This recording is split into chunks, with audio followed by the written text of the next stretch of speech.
The club didn't advertise itself loudly. It didn't need to. Its reputation traveled faster than any flyer ever could. Tucked between glass towers and luxury storefronts, the building glowed at night like it already knew who belonged inside. Neon lights washed the sidewalk in soft color, and bass thumped through the pavement in steady pulses. This was the place where influence gathered, where access meant more than money, and where the velvet rope decided who mattered before anyone ever spoke. The VIP entrance sat slightly apart from the main doors. Same music, same night, but a completely different world. Black SUVs pulled up one after another, engines purring, doors opening with practiced ease. Well-dressed guests stepped out, barely breaking stride as security waved them through. No questions. No pauses. Just quiet permission. A few feet away, the boy stood watching. He wasn't trying to sneak in. He wasn't hovering. He stood off to the side with his hands in his pockets, posture relaxed but alert, eyes taking everything in. He was young, maybe 17 or 18, with a slim build and a face that still carried traces of childhood, even though his expression was serious. He wore clean sneakers, dark jeans, and a simple black jacket zipped halfway up. Nothing flashy. Nothing sloppy. Just intentional. He had learned early that how you stood mattered. How you looked mattered. How much space you took up mattered. People noticed him anyway, not openly, not dramatically, but in the way eyes flicked toward him and then away. In the way security guards glanced a second longer than necessary. In the way a few people waiting nearby subtly shifted positions, creating distance without acknowledging why. It wasn't hostility. It was assessment. The kind that happened fast. The boy had felt it his whole life, that quiet measuring, that instant categorizing. He knew the look, knew what it meant. He didn't react to it anymore. Reacting only made things worse. Tonight wasn't about the club for him. Not really. It was about being there. About proximity. About a moment he had worked toward without anyone knowing how long the road had been. He checked his phone briefly, more out of habit than need, then slid it back into his pocket. Inside, laughter spilled through the doors. Cameras flashed near the main entrance as a small crowd gathered, whispering excitedly. Someone important had arrived. Someone recognizable. The boy didn't move. He had learned patience the hard way. Near the VIP rope, the manager stood tall, dressed sharp, scanning the crowd like a gatekeeper who took pride in control. His eyes moved quickly, efficiently, skipping over people he approved of and lingering on those he didn't. He nodded to security, whispered instructions, corrected small things, posture, placement, timing. He liked order. He liked knowing exactly who was allowed where. When his eyes landed on the boy, they stopped. Not with curiosity, with decision. The boy felt it before it happened. That tightening in the chest.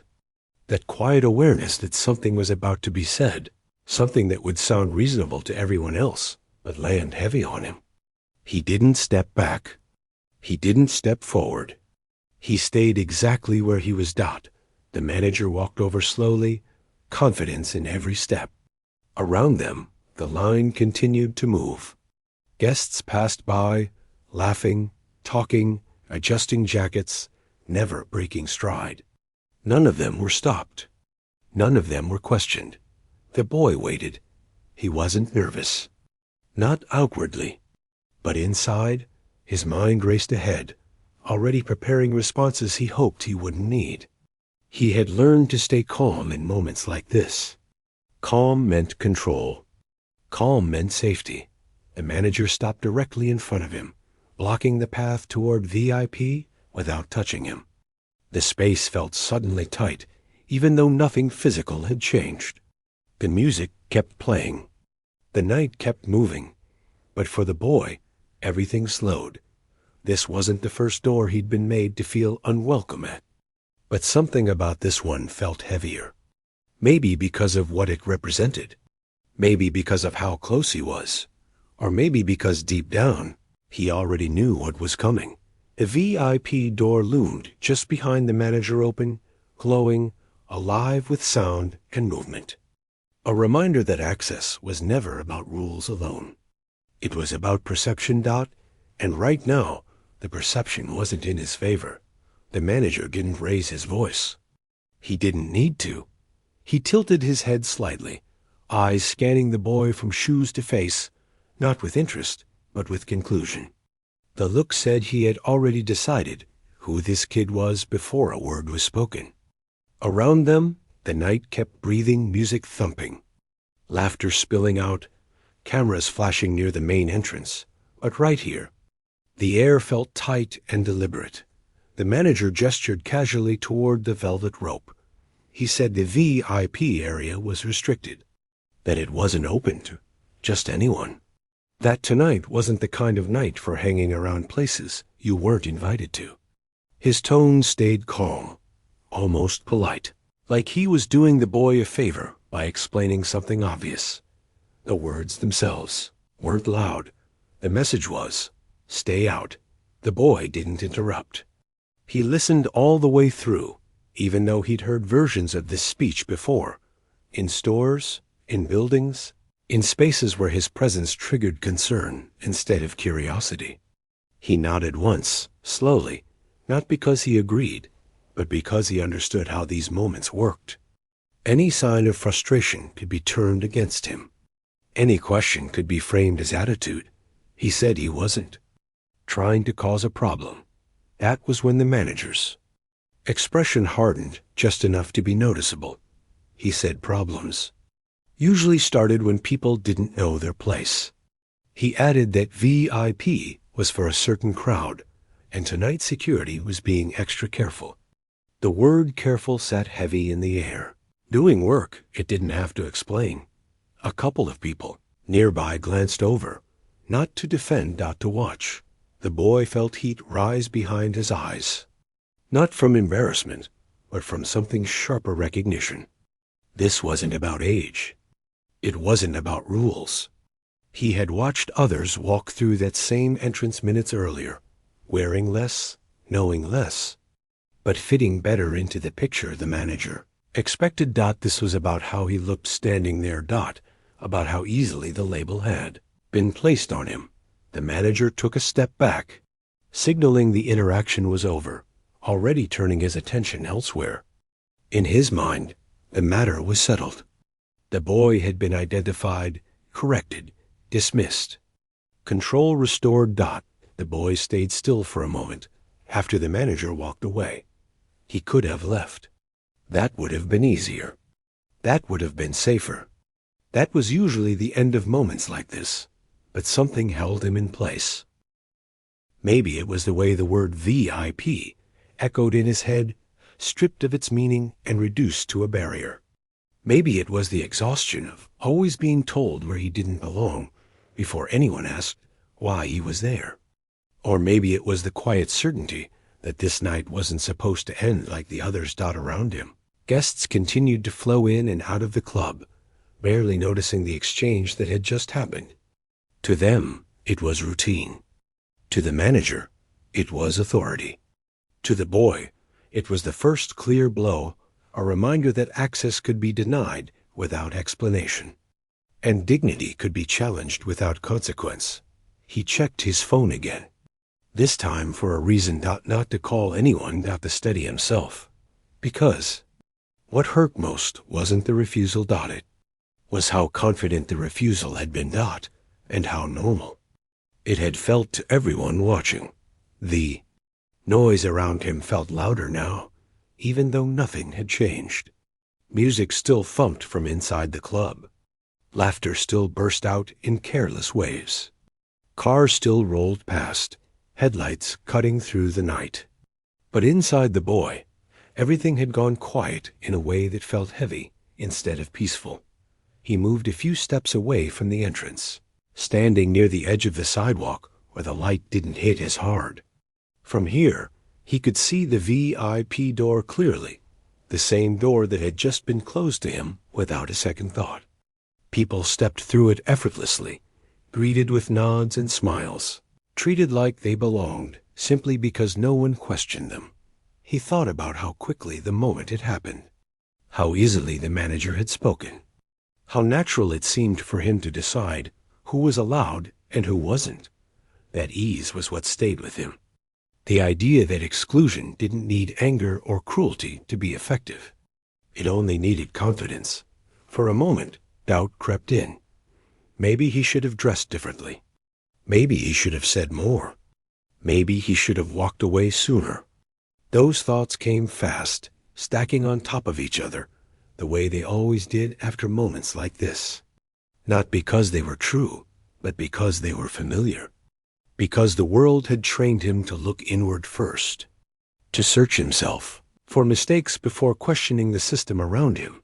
He hated that part most. The way injustice didn't just push from the outside. It reached in and tried to rearrange you. Tried to make you smaller, quieter, easier to ignore.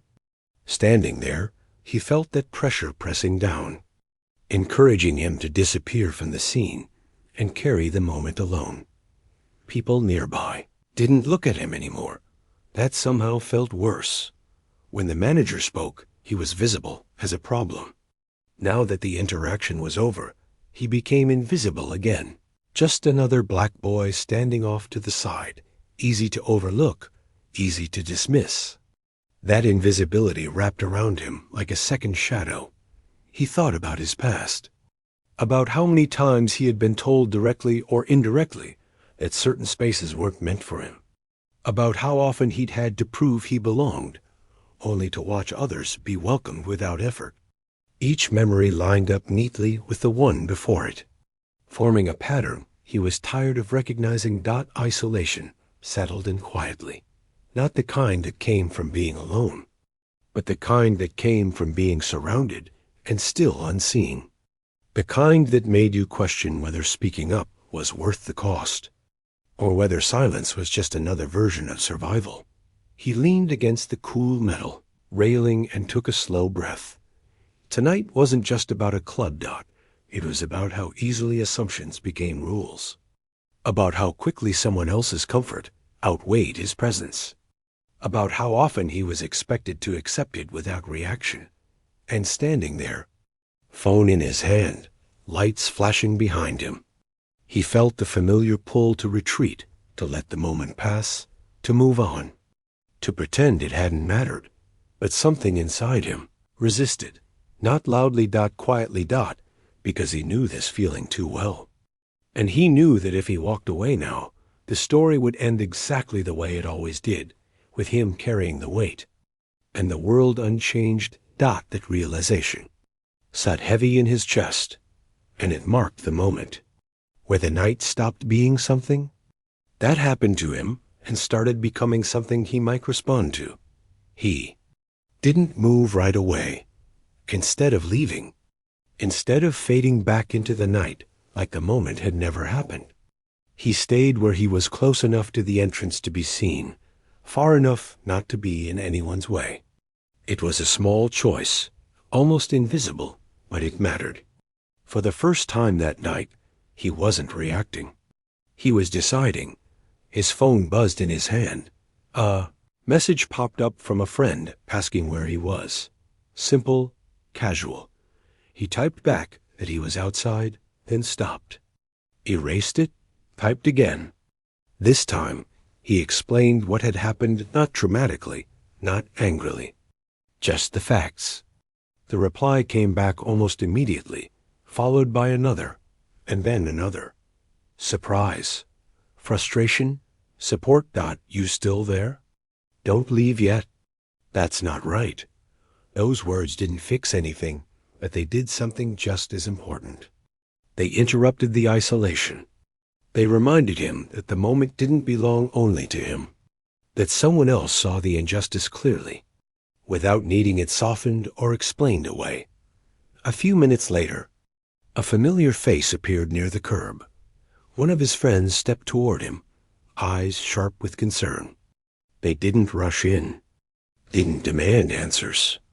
They stood beside him, shoulder to shoulder, facing the entrance together. That simple act shifted the energy instantly. Two people took up space instead of one. Two presences instead of a single, easy target. Others followed, not all at once. Not loudly. One by one, people he knew drifted closer, checking in, asking questions, confirming what had happened. The group wasn't angry. It was aware. And awareness changed things. The manager noticed. He glanced over once, then again, his posture stiffening slightly as he registered the growing circle. What had been an easy dismissal now looked less clean, less controlled. The confidence he'd worn earlier wavered, not because anyone had challenged him yet, but because the silence around the decision had broken. And then something unexpected happened. A man stepped out of the club, laughing loudly, surrounded by a small entourage. He moved with a different kind of ease, the kind that didn't ask permission because it never needed to. Heads turned, phones lifted slightly. Whispers spread fast. The boy recognized him instantly. So did everyone else. The energy outside shifted completely. The man's laughter faded when his eyes landed on the group near the entrance. He took in the scene quickly, the body language, the expressions, the tension that hadn't been there moments earlier. He didn't keep walking. He slowed, then stopped. He looked directly at the boy. Not through him, at him. The recognition wasn't dramatic, but it was real. A nod followed. Small, respectful, the kind that said, "I see you." The manager stiffened. This wasn't part of the script. The man turned toward the entrance, gestured casually, and said something to the staff. The words weren't loud, but they didn't need to be. Authority moved differently when it was undeniable. Suddenly, the rules shifted. The same door that had been closed minutes ago opened again. The manager's tone changed. His posture softened. What had been final now sounded flexible, temporary, misunderstood. But the moment had already evolved beyond access. The boy didn't rush forward. He didn't smile. He didn't gloat. He stayed still, absorbing the shift, not with satisfaction, but with clarity. The difference in treatment was unmistakable. And that difference exposed everything. This wasn't about policy. It never had been. The support around him grew steadier. Friends stayed close. The man waited, patient, watching the scene with a calm that suggested he already understood exactly what had happened and why. For the first time that night, the boy felt something solid settle in his chest. Not victory, validation. Because the spark of change hadn't come from fame or power alone. It came from not being alone anymore, from standing still long enough for the truth to become visible, from the quiet refusal to accept exclusion as normal. And now, with eyes on the moment and the balance shifting, the night was moving toward something unavoidable. The question was no longer whether he belonged. It was how the people who had doubted him would respond when the truth stood right in front of them. The entrance no longer felt like just a doorway. It felt like a line. People nearby had gone quiet. The way crowds do when they sense something important is unfolding, but don't yet know how it will end. The music from inside the club thumped faintly through the walls, muffled now, almost distant. What mattered wasn't happening on the dance floor. It was happening right here, in the space where permission had been denied and dignity questioned. The manager cleared his throat. His voice, when he spoke again, didn't carry the same certainty it had before. The firmness was gone, replaced by something careful. He gestured toward the entrance, offering access now, explaining, adjusting, reframing. His words sounded reasonable on the surface, but the shift was too sudden to ignore. Moments ago, there had been rules. Now there were exceptions. The boy listened without interrupting. He didn't argue. He didn't raise his voice. He let the silence between the manager's words do the work. Every second stretched the contrast wider between how he had been treated before and how he was being treated. Now, that contrast was the confrontation. The man standing beside him, the rap star everyone recognized, watched closely. He didn't step in right away. He let the moment breathe. He let the imbalance show itself. When he finally spoke, his tone was calm, almost casual. But the meaning landed heavy. He didn't ask why the boy was allowed in now. He asked why he hadn't been allowed in before. The question hung there, unanswered. No accusations. No speeches. Just a truth placed gently in the open, impossible to ignore. The manager hesitated, searching for words that wouldn't make the situation worse. But there was no explanation that could erase what had already been revealed. This wasn't about capacity. This wasn't about dress. Code. This was about assumptions. Everyone nearby understood it at the same time. Friends, bystanders, staff, even those who had avoided eye contact earlier, now looked directly at the boy, seeing him clearly for the first time, not as a problem, not as a risk, but as a person who had been wronged. The boy finally spoke, not loudly, not angrily. Clearly. He said he didn't want special treatment. He didn't want access because someone important recognized him. He wanted to know why respect depended on proximity to power, why belonging had conditions that shifted depending on who stood beside you. His voice didn't shake. Strength in it came from restraint, not volume. The manager had no response that could stand on its own. The truth had already done its damage. What was once an invisible system had been exposed in front of witnesses who wouldn't forget what they'd seen. The rap star nodded once. Slowly, that was enough. He placed a hand briefly on the boy's shoulder, not possessive, not performative, supportive, equal. The kind of gesture that didn't claim credit, only alignment. Then he stepped back, letting the boy remain at the center of his own moment. The door stood open. But now, the choice mattered. The boy took a breath and stepped forward, not because he had finally been allowed, but because he had refused to be diminished. The people around him followed, not as an entourage, but as witnesses to something that couldn't be undone. Inside, the music swelled again. But outside, something had already shifted. Power had been questioned.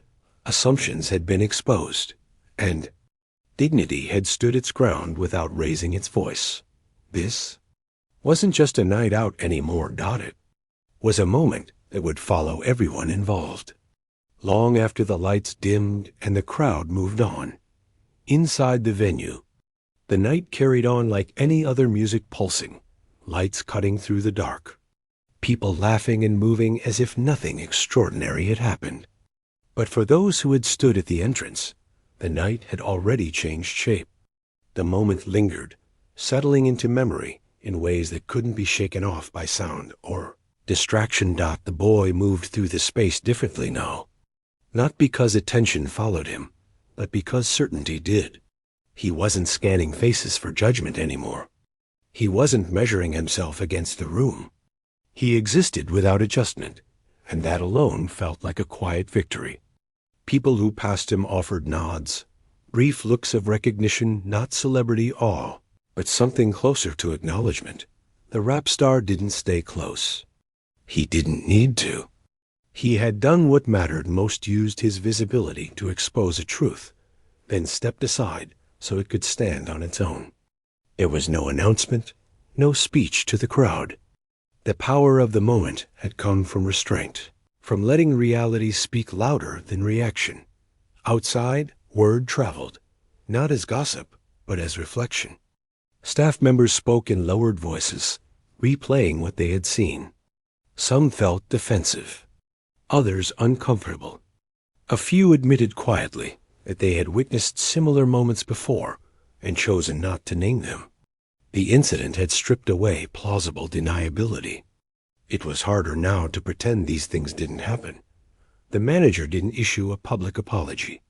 There was no statement posted, no attempt to control the narrative. But something shifted in the days that followed. Policies were discussed differently. Decisions were questioned where they hadn't been before. The unspoken rules who belonged where, who needed proving, were no longer invisible. For the boy, the impact showed up in unexpected ways. Friends reached out, not with congratulations, but with honesty. Some admitted they'd seen moments like that happen before and hadn't known what to do. Others said the scene had forced them to confront assumptions they hadn't realized they carried. These weren't dramatic confessions. They were small, sincere reckonings, and they mattered. At home, the story was told simply. No embellishment. No heroic framing. Just a moment where dignity had been tested and held. His family listened, not with fear, but with pride rooted in something deeper than outcome. They understood what it meant to walk away with self intact, even when the world tried to negotiate it. That was the real change, not access to VIP rooms. Not proximity to fame, but the certainty that worth didn't come from who stood beside you. It came from knowing you belonged anywhere your feet touched. The night faded. The venue returned to routine. But the lesson stayed, because racism doesn't always announce itself with slurs or signs. Sometimes it hides behind rules, tone, and discretion. And sometimes the most powerful response isn't outrage, it's clarity. The manager had tried to keep him out. Instead, the moment let the truth in, and everyone who witnessed it walked away knowing something they couldn't unknow. Belonging should never be conditional. Respect should never require permission. And dignity, once claimed, doesn't need anyone's approval to stay standing.